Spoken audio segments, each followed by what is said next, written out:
Welcome, today in front of me XIAOMI Redmi 10 and I'll show you how to lock SIM card with SIM pin on this device. So first you should go to the settings icon and scroll down to the password and security section.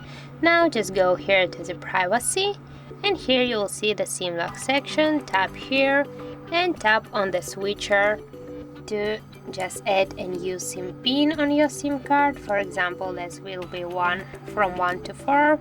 Okay, and now if you wanna just change this SIM pin, just type here your old SIM pin and then just confirm with the new one. So that's it. If you found this video helpful, leave like, comment and subscribe our channel.